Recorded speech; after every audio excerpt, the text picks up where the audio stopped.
you've ever asked yourself the question, why should I pay attention to Jesus, to the Christian faith, despite the seemingly more pressing issues in my life, in my family, in my community, and in the world? Then this series is for you. Maybe you've ever thought of the fact that there are more important, crucial, pressing, and demanding things to attend to than becoming born again. Then this series is for you. Maybe you've ever thought of the fact that maybe the pain, the evil, the hardship, and the confusion that happens in this world is enough hell already. And so listening to people tell you to take God serious so that you will avoid hell, it's not enough reason for you to be a Christian. Then this conversation is for you. My goal in this series is to help you see what is the relevance of being born again, the relevance of the salvation experience beyond escaping hellfire. And this conversation will revolve around 2 Corinthians 5:17. This means that anyone who belongs to Christ has become a new person. The old life is gone, the new has begun.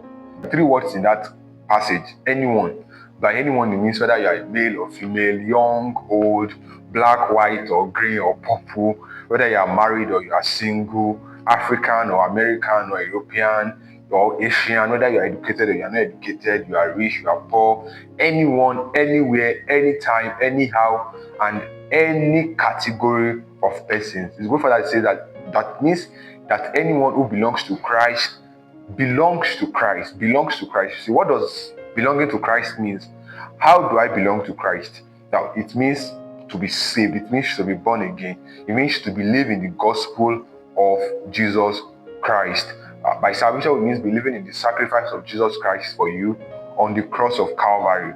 How he went to the cross for your sins, he was buried, and on the third day, he rose again. The classical Romans 10, verse 8 to 10 pretty much makes it very clear. In fact, it says the message is very close and at hand. It is on your lips and in your heart.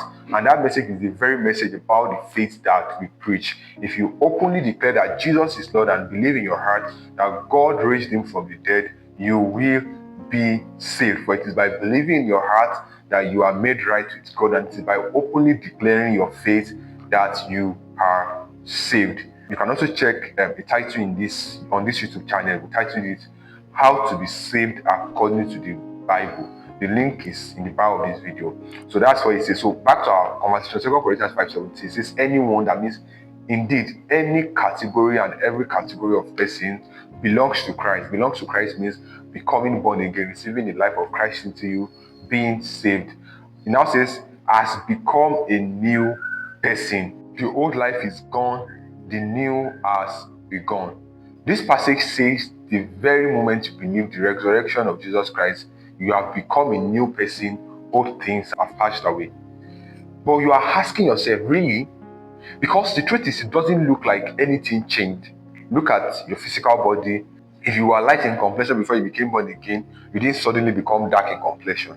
If you were tall before you became born again, you didn't suddenly become short. If you could not speak French before salvation, at salvation you didn't suddenly have the ability to start speaking French. If you found mathematics very difficult before you became born again, you suddenly didn't start finding it interesting. So when this verse says that you are a new person, old things have passed away, what does it really mean? What really changed? What exactly became new? That's exactly what I'll be answering in this conversation. I'll explain to you how salvation affects our spirit, how salvation affects our soul, and how salvation affects our body. And beyond our body, how salvation affects our community and the entire world at large. How we have been saved from the penalty of sin, how we have been saved from the power of sin, and how we will be saved from the presence of sin. How that we have been saved, and how we shall be saved. God's mechanism for changing our community and the world at large. So the real question is not, will I go to heaven after I am saved? The real question should be, what actually changes when Christ enters a man? And that's the whole idea behind this conversation, and I hope you follow through.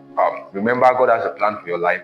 The devil also has a plan for your life, and I'm hoping that these conversations will help you walk in God's plan for your life and avoid the devil's plan for your life. I'll see you in the next conversation. Thank you.